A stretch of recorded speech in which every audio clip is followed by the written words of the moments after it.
আচ্ছা, ধরো তোমরা তিন ভাই তোমরা তিন ভাই স্কুলে পড়ো। এখন তোমাদের স্কুলে যাওয়ার জন্য তোমাদের বাবা তোমাদের দুটো সাইকেল কিনে দিল। এখন কী হবে? একটা সাইকেল একজন যাবে এবং আর একটা সাইকেলে ডবলিং করতে হবে না? এই যে ডবলিং করতে হলো, এই ডবলিং করার এই কনসেপ্টটা থেকেই আজকে আমরা বুঝবো ওবেল হাইপোথিসিস। আচ্ছা, ওবেল হাইপোথিসিস বুঝতে গেলে সর্বপ্রথম আমাদের ট্রান্সলেশনের খুবই নর্মাল বেসিক যেটা সেটা জানতে হবে, যে আমাদের ট্রান্সলেশনের ক্ষেত্রে আমাদের এমআরএনএতে কী থাকে? কোডন থাকে, তাই না? ধরো আমাদের একটা কোডন আছে CUC। এখন এই কোডনটা হচ্ছে লিউসিন যে অ্যামাইনো অ্যাসিড এইটা কোড করার জন্য দায়ী, ঠিক আছে? এখন এই এমআরএনএর কোডনের সাথে কি হয় ভাইয়া? আমাদের একটা টিআরএনএ এসে লাগে, তাই না? টিআরএনএ এসে যুক্ত হয়। টিআরএনএ কি নিয়ে আসে? এই কোডনের অ্যান্টিকোডনওয়ালা যে টিআরএনএ, অর্থাৎ ধরো জিএজি, এই অ্যান্টিকোডনওয়ালা টিআরএনএটা এখানে যুক্ত হয় এবং সাথে লিউসিন যে অ্যামিনো অ্যাসিড ওটাকে নিয়ে আসে। এটাই হচ্ছে ট্রান্সলেশনের নর্মাল বেসিক, তাই না? এখন আসো আমি কেন ডবলিংয়ের ব্যাপারটা আনলাম। দেখো, আমাদের প্রোটিন সিনথেসিস করা অ্যামিনো অ্যাসিড আছে 20 টাইপের, ঠিক আছে? 20টা। এই 20টা অ্যামিনো অ্যাসিডের জন্য কোডন আছে 61টা। অর্থাৎ একটা নির্দিষ্ট অ্যামিনো অ্যাসিডের জন্য একটা কোডনও থাকতে পারে, কারো কারো দুটো কোডন আছে, কারো কারো 3টা কোডনও আছে। বুঝছো? যে এই 3টা কোডনের প্রত্যেকে ওই একটা অ্যামিনো অ্যাসিডকেই কোড করবে। যেমন ধরো আমি যদি বলি CUC অথবা CUU, এই দুইটা কোডনই লিউসিনকে কোড করে। বুঝছো? অর্থাৎ 20টা আমাদের অ্যামিনো অ্যাসিডের জন্য টোটাল 61টা কোডন আছে এবং একটা অ্যামিনো অ্যাসিডের জন্য একটা কোডনও থাকতে পারে, কারো কারো ক্ষেত্রে 2টা কোডন আছে, কারো কারো ক্ষেত্রে 3টা কোডনও আছে। কিন্তু আমাদের টিআরএনএ আছে মাত্র 50টা। টিআরএনএ আছে 50টা। অর্থাৎ আমাদের যে পরিমাণ কোডন আছে সেই পরিমাণ টিআরএনএ নাই।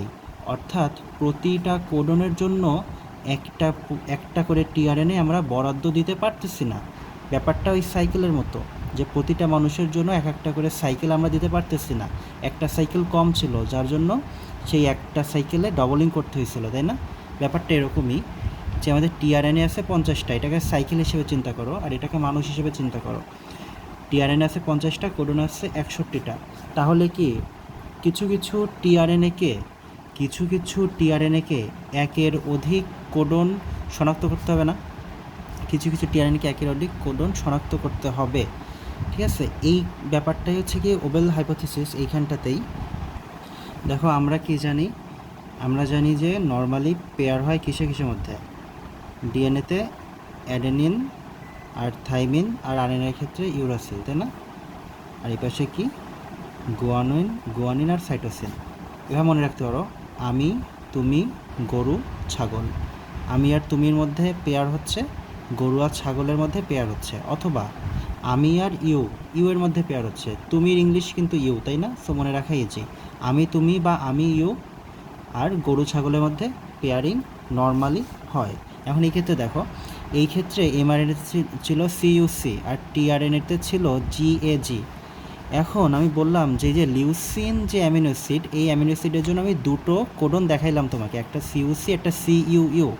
এক্ষেত্রে তুমি দেখতে পারবা যে ফার্স্ট যে দুইটা আমার বেজ আছে, এই দুইটা বেজ সেম, এইদের পরিবর্তন আসছে শুধুমাত্র লাস্ট বেজে।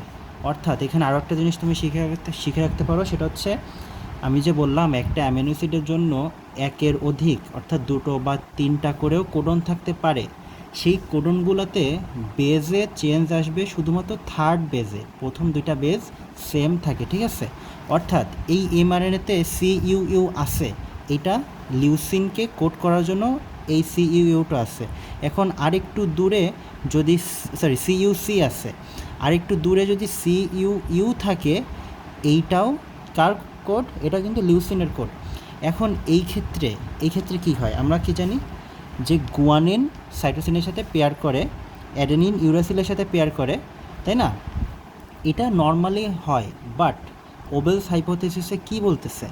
ওবেল হাইপোথিসিসে বলতেছে এই যে গুয়ানিনটা, এটা সাইটোসিন বাদেও এটা ইউরাসিলের সাথেও পেয়ার করতে পারে, শুধুমাত্র এই থার্ড বেজে, বুঝছো? থার্ড বেজে গুয়ানিনটা হচ্ছে ইউরাসিলের সাথেও, গুয়ানিনটা কার সাথে? ইউরাসিলের সাথেও পেয়ার করতে পারে। এবং ইউরাসিলটা তো নর্মালি কার সাথে করে? অ্যাডেনিনের সাথে করে না পেয়ার? ইউরাসিলটা অ্যাডেনিন বাদেও কার সাথে করতে পারে? গুয়ানিনের সাথে বেস পেয়ার করতে পারে, বুঝতে পারছো? আর গুয়ানিন তো নর্মালি কার সাথে করে? ছাগলের সাথে, তাই না? সাইটোসিনের সাথে করে। অর্থাৎ গুয়ানিন এই দুইজনের সাথেও বেস পেয়ার করতে পারে, ইউরাসিল এই দুইজনের সাথে বেস পেয়ার করতে পারে। বাট সাইটোসিন বেস পেয়ার করবে শুধুমাত্র গুয়ানিনের সাথে, আর অ্যাডেনিন বেস পেয়ার করবে শুধুমাত্র ইউরাসিলের সাথে আরএনএর ক্ষেত্রে। অর্থাৎ এই থার্ড বেস পেয়ারে এসে এই যে গুয়ানিন এটা ডবলিং করতে পারতেছে। অর্থাৎ ও যখন কোডনে সিকে দেখতেছে, অর্থাৎ সাইটোসিনকে দেখতেছে, তখনও ও এই কোডটাকে ক্যাচ করতে পারতেছে, ক্যাচ করে লিউসিনকে নিয়ে আসতে পারতেছে। আবার যখন CUU আসলো, তখনও এই GAG ওয়ালা টিআরএনএটাই আসবে, এসে GRC তো মিলল, ARU মিলল, এবং এই যে জি, এইটা তখন ইউ এর সাথে একটা বেস পেয়ার করতে পারবে। এটাই ওবেল হাইপোথিসিসে বলতেছে। ওবেল হাইপোথিসিস তাহলে কী বলতেছে? যে there is a limited flexibility in base pairing between codon and anticodon. এটা কোডন, এটা এন্টিকোডন, ঠিক আছে? There is a limited flexibility in the base pairing between codon and anticodon that allows a single tRNA, একটা single টিআরএনএকে যেটা allow করে with a definite amino acid, অর্থাৎ একটা অ্যামাইনো অ্যাসিডওয়ালা, একটা ডেফিনিট অ্যামাইনো অ্যাসিডওয়ালা একটা সিঙ্গেল টিআরএনএকে এটা অ্যালাউ করে, কি অ্যালাউ করে? To be able to attach with more than one codon. এই একটা কোডনের চাইতেও বেশি কোডন, অর্থাৎ আরও একটা কোডনের সাথে অ্যাটাচ হইতে এটা অ্যালাউ করে, বুঝতে পারছো? এটা হচ্ছে তাহলে কি থার্ড বেস পেয়ারে একটা লিমিটেড ফ্লেক্সিবিলিটি। কেন ফ্লেক্সিবিলিটি বললো? কারণ দেখো জি এর কিন্তু নর্মালি সি এর সাথে বেস পেয়ার করার কথা, তাই না? কিন্তু এই ক্ষেত্রে আমরা দেখতে পেলাম যে জি ইউ এর সাথেও বেস পেয়ারিংটা করলো, জি ইউ এর সাথে বেস পেয়ারিং করে লিউসিনকে নিয়ে আসলো, বুঝতে পারছো? সো এই যে একটা লিমিটেড ফ্লেক্সিবিলিটি, জি এর এই যে ইউ বাদে সি এর সাথেও করতে পারতেছে, আবার ইউ এ বাদে জি এর সাথেও করতে পারতেছে, তাই না? সো এই জিনিসটাই ওবেল হাইপোথিসিস, যে ডবলিং করতে পারতেছে আমাদের টিআরএনএগুলা, যাতে এই আমাদের যে এতগুলা হচ্ছে কোডন ছিল নির্দিষ্ট সংখ্যক অ্যামিনো অ্যাসিডের জন্য, সেই কোডনগুলোকে কোড করে সেই অ্যামিনো অ্যাসিডগুলোকে যেন নিয়ে আসতে পারে, ঠিক আছে? এই জিনিসটাই ছিল ওবেল হাইপোথিসিস।